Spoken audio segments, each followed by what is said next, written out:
Alors, monsieur Célestin Elaolomo, alors, par rapport au combat que vous menez ici en France, est-ce que vous vous êtes rapproché justement du gouvernement et des entreprises françaises qui dirigent justement l'Afrique en matière économique?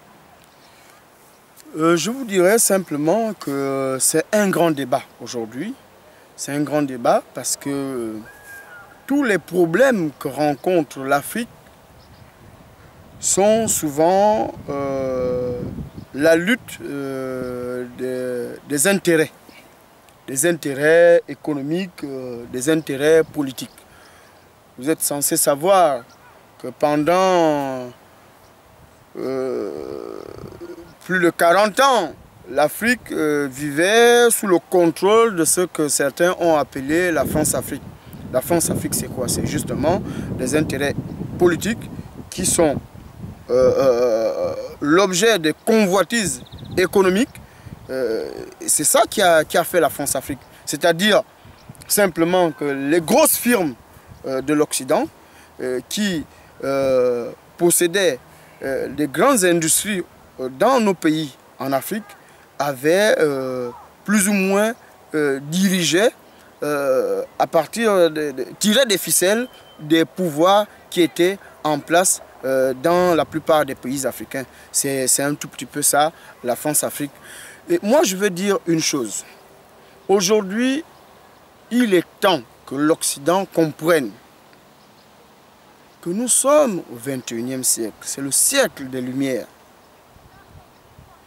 Il est temps que les monarchies africaines cessent. Il est temps que la France comprenne que le Gabon est un peuple libre. Que la France cesse de tirer les ficelles sur qui doit diriger le Gabon, sur qui doit être chef de ceci, sur qui doit être chef de cela.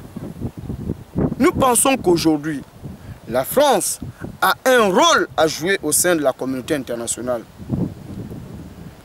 Le Gabon traverse une crise depuis 3 ans. La France ne se prononce pas. Je lance un appel aujourd'hui. J'interpelle M. François Hollande, chef de l'État français, que le Gabon a besoin de liberté, comme la France a eu sa liberté lors de la Révolution française. Le Gabon a besoin d'être un peuple libre. Le Gabon n'a plus besoin aujourd'hui d'être à chaque fois assisté par la France. C'est pas normal.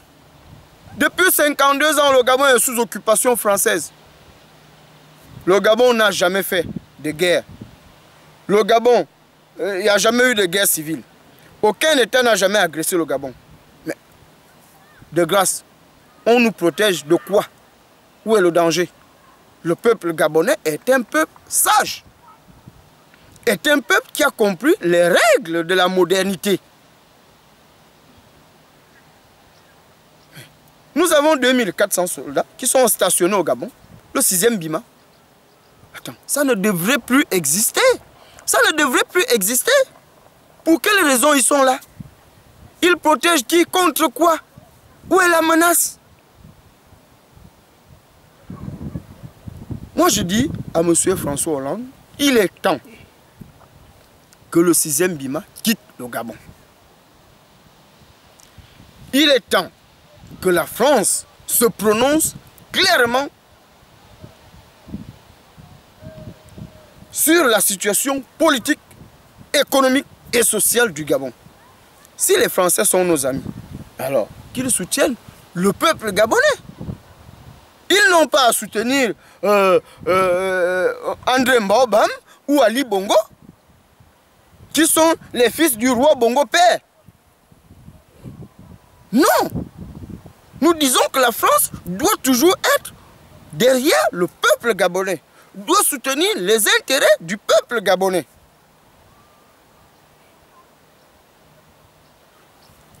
Monsieur Hollande, élu président, il reçoit Monsieur Mbobam, il appelle Monsieur Ali Bongo, ça fait des petits arrangements à l'Élysée.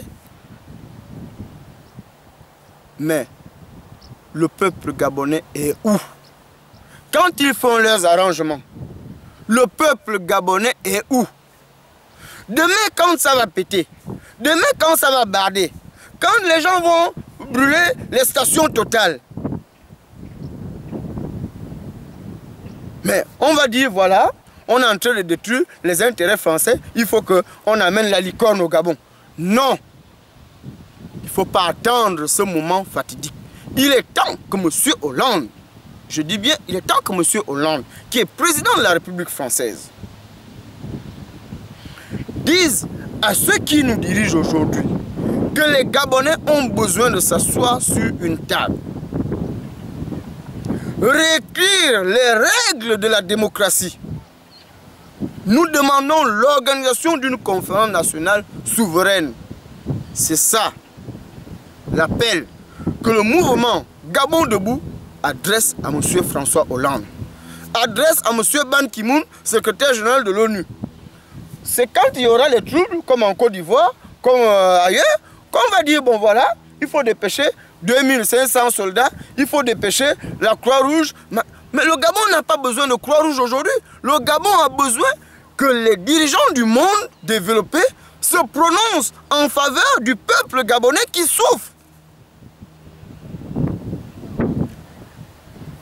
Moi je dis, après, on va dire, ouais, ceci, ouais, cela. Mais attention, parce que quand les jeunes souffrent, ils en auront marre un jour. Ils vont commencer à casser Total, ils vont casser les intérêts de Bolloré, ils vont casser les intérêts de Delmas, ils vont casser la Chine aujourd'hui avec leur grosse entreprise Sinopec. Quand ils seront cassés, c'est là où les gens vont commencer à réagir. Il ne faut pas qu'on en arrive là. Il faut que l'eau politique puisse se prononcer sur la situation sociale, économique du Gabon aujourd'hui. La crise est grave. Je répète que la crise gabonaise tend vers son paroxysme. Trop, c'est trop. Voici le message que j'avais à lancer à l'endroit du gouvernement français, à l'endroit de la France, à l'endroit de l'ONU, à travers son secrétaire général, à l'endroit des entreprises Bolloré, Delmas, des entreprises chinoises Sinopec qui opèrent au Gabon, que eux aussi, c'est maintenant qu'on a besoin d'eux. C'est maintenant qu'on a besoin qu'ils disent quelque chose. C'est pas après. C'est pas quand il y aura le feu, quand les gens vont aller au maquis, qu'on va commencer à dire plein de choses. Non, c'est maintenant qu'on a besoin de la communauté internationale. C'est maintenant que les hommes doivent agir. Le peuple gabonais a besoin d'eux.